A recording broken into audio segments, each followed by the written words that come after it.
जय श्री राम, जय श्री राधे। देखिए, संत लोग जो है ये बड़े परमार्थी होते हैं, पर कारज के कारण साधुन धरा शरीर। जो संत हो जाते हैं वो केवल दूसरों की रक्षा के लिए, दूसरों की सहायता के लिए, भगवान की सेवा के लिए और निस्वार्थ सेवा पूजा के लिए संत लोग साधु का भेष बनाते हैं और उनका भेष धारण करते हैं।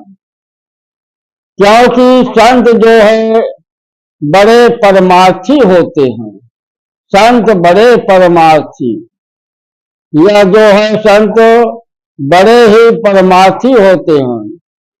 जैसे कोई भी व्यक्ति आपके पास किसी कार्य के लिए आया कि हमारा यह कार्य आपके द्वारा होना है, आप कर सकते हैं, तो आप जो है गृहस्थ आश्रम में है, जो व्यक्ति आया है वह आपका मित्र भी हो सकता है और विरोधी भी हो सकता है।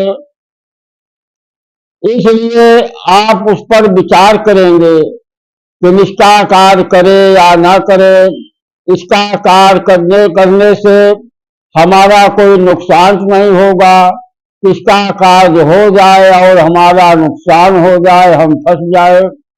आप जो है उस कार्य के लिए अपने मन में अनेकों प्रकार के विचार पैदा करेंगे।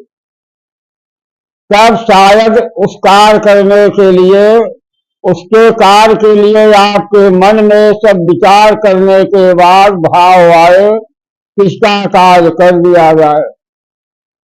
परंतु जो संत है, आप किसी कार्य बस संत के पास जाएंगे, अगर वह धर्मार्थ में है, आपकी सहायता, जिस सहायता के लिए आप गए हैं वह धर्म के अंदर है, तो संत लोग बिना किसी विचार के आपका कार्य कर देंगे, उसमें किसी प्रकार का विचार नहीं करेंगे। क्योंकि संत के लिए सारा संसार जो है एक समान होता है। उनका न कोई मित्र होता है और न कोई शत्रु होता है, न किसी प्रकार का भेदभाव रहता है। संत लोग किसी प्रकार का भेदभाव, जात पात कुछ नहीं मानते, वह केवल भक्ति मानते हैं। आप अगर भगवान के थोड़े भी भक्त हैं तो संत की दया आपके ऊपर रहेगी और तत्काल आ जाएगी। तो संत लोग भक्त की जो है सहायता करते हैं। अगर वह भक्त भी नहीं है, उसका कार्य धर्म के योग्य है, तो संत लोग अपनी ताकत लगा देंगे, यहाँ तक कि अपनी जान की भी परवाह नहीं करेंगे, आपके कार्य में लग जाएंगे। धर्म का कार्य समझ करके संत लोग उसी में लग जाते हैं। क्योंकि हर मनुष्य के अंदर ब्रह्म का वास रहता है, आत्मा ही परमात्मा है। इसलिए सबके अंदर ब्रह्म के रूप में देखकर संत लोग सबकी किसी प्रकार का कार्य रहता है तो संत लोग बड़े भाव से, श्रद्धा के साथ उसके कार्य में लग जाते हैं। तो गृहस्थ आश्रम में और संत लोग में यही अंतर है कि गृहस्थ आश्रम में जात पात, ईर्ष्या द्वेष, ये हमारा है या हमारा नहीं है, या हमारा आदमी है या दूसरे का है। गृहस्थ आश्रम में इस प्रकार का भेदभाव रहता है, परंतु संतों में यह बात नहीं होती। उनका न कोई मित्र ही होता है और न कोई शत्रु ही होता है। उनके लिए सब बराबर रहते हैं। जिस आदमी का हर मनुष्य से, हर जात से एक भाव, बराबर प्रेम हमेशा बना रहता है और किसी से किसी प्रकार का बातचीत या झगड़ा नहीं होता और दूसरों की सहायता के लिए उनके मन में उत्तेजना जागती रहती है, उन्हीं को संत कहते हैं।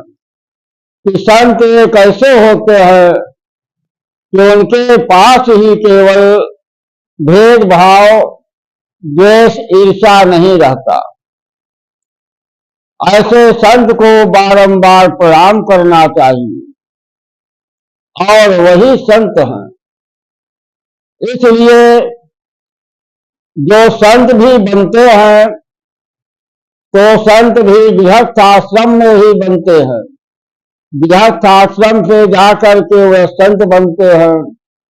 आप जो है घर द्वार पर रहिए, घर को मत छोड़िए, परंतु यह भावना, श्रद्धा भाव दूसरों के प्रति ईर्ष्या, द्वेष, जलन नहीं रहेगा तो आप ही संत हैं। कोई जरूरी नहीं है कि घर छोड़ने के बाद ही संत कहा जाता है। संत का स्वभाव और संत के लक्षण जो है रहना चाहिए। आप गृहस्थ आश्रम में है या विरक्त आश्रम में है या संन्यास आश्रम में है,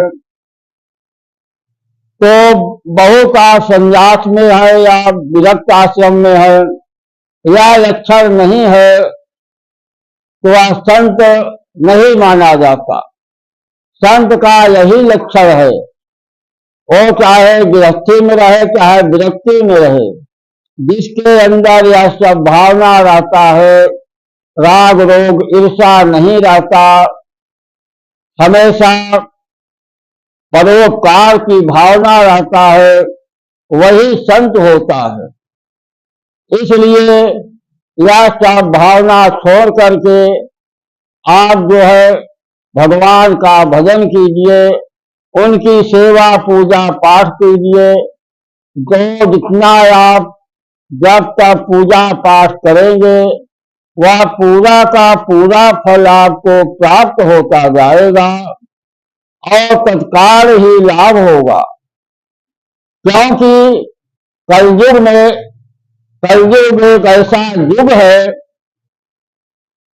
कि आपकी अगर भावना सच्ची है, राग द्वेष ईर्ष्या जलन भावना नहीं है, परोपकार की भावना रहती है, तो वह भक्त जो है, जो भी भगवान की सेवा पूजा करेगा, सुबह करेगा उसको शाम को मिलेगा, शाम को करेगा सुबह मिलेगा। उसका फल जो है 24 घंटे के भीतर उसको प्राप्त हो जाता है। यह कलयुग का एक बहुत बड़ा गुण है और बहुत बड़ा प्रभाव है। इसलिए सबको जलन भावना, राग द्वेष ईर्ष्या छोड़ करके आप भगवान का भजन कीजिए और परोपकार में लगे रहिए, धर्म काज में लगे रहिए, साथ में भगवान का नाम सीताराम सीताराम सीताराम सीताराम इस प्रकार का जप करते रहिए, तो आपका बराबर कल्याण होता चला जाएगा और आपका प्रभाव भी दिन दुगना रात चौगुना बढ़ने लगेगा। क्योंकि आप जो है धर्म पर हैं। जहां धर्म रहता है वहीं पर भगवान रहते हैं और जहां पर भगवान रहते हैं लक्ष्मी वहां पर अपने आप विराजमान हो जाती हैं।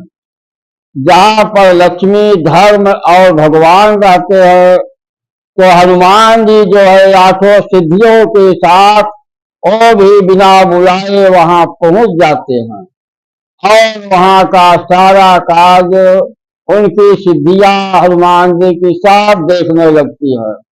वहां पर किसी प्रकार की कमी नहीं रहती और सारा कार्य अपने हिसाब से होता रहता है।